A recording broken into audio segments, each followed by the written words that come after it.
السلام عليكم ورحمة الله تعالى وبركاته. صاحبي الوالد سلام ميل بادو كسو joogtaan ku soo dhawaada YouTube kan channelkan YouTube kale Najib Media warbixinteena maxaa maanta cusub barnaamijkeena maxaa maanta cusub waxaan ku wadnaa dawladda Iran oo aad iyo aad loogu yaqaanay caburinta shacabkeeda oo maanta ugu baaqday dawladda Mareykanka inay kale si wanaagsan u dhaqato shacabkeeda toogasho lagu toogtay askari mudaharaadayaashii ka dhacay Las Vegas iyo xaaladda dalka Mareykanka oo aad iyo aad cirka isku sii shareeraysa iyo madaxweynaha Donald Trump ku hanjabay inuu daadin doono ciidamada militariga ku daadin doono magaalooyinkaas askar ka tirsan booliska magaalada Las Vegas oo kamid ahaa kuwii lagu toogtay maalintii Isniinta ahayd ayaa warbaahinta waxay dalkaasi sheegtay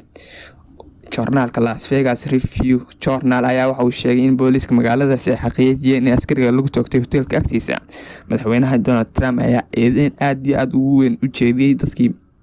barsaabiyada magaalooyinkaas kuwaas oo sheegay inay ku guultareysteen inay xasiliyaan magaalooyinkaas Trump ayaa wuxuu ka hanjabay inuu daadin doono ciidamada militariga xaggaas inuu isaga xasilinta xoog kaga soo saari doono aanuni maanta warkeena kaleeto dawladda Iran ayaa dawladda Mareykanka ugu baaqday inay ilaaliso xuquuqda dalka mudaharaadayaasha magaalooyinka waaweyn ee dalka Mareykanka waxa ilaa hadda ka socda mudaharaadayaal laga soo horjeedo dilkii George Floyd oo ahaa nin madow askari ah si falxun ugu dilay dawladda Mareykanka ayaa waxa inta badan Iran ugu baaqi jirtay inay ilaaliso xuquuqda dadka banaanbaxayaasha balse hadda Iran ayaa waxay u baaqaysaa dalka Mareykanka inay ilaaliso teeda aanuni maanta xiisada oo aad iyo aad u sii xune madaxweyne Mareykanka Donald Trump ayaa ku hanjabay in ciidamada militariga u diri doono goobaha ay ka soconayaan dibadbaxayaasha rabshada wata ee qayb kamid ah dalalka Mareykanka kadib markii dilkii George Floyd ahaa nin madow Mareykan ah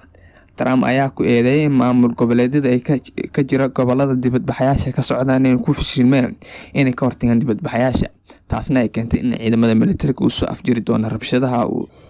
waxa uu sheegay in ciidamada militariga ay si degdeg ah loo hawlgeliyay si ay u afjiraan dibadbaxayaasha ku baahay magaalooyinka ka tirsan dalka Mareykanka kumanaan ruux ayaa ilaa hadda loo xiray rabshadaha darteed waxaana dibadbaxayaasha saameeyeen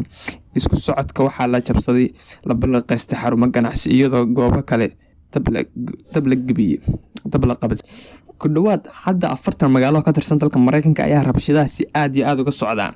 kuwaasoo madaxweynuhu waxaan ka warsugi doonaa sidoo madaxweynuhu la dhaqmo dadkaas warbixinta warka waxaan wixii ku soo kordhay warkana waan la soo socodsiin doonaa aad iyo aad ugu maasantiin daawashada fiidiyogan wassalaamu calaykum waraxmatullaahi tacaala wabarakaatuh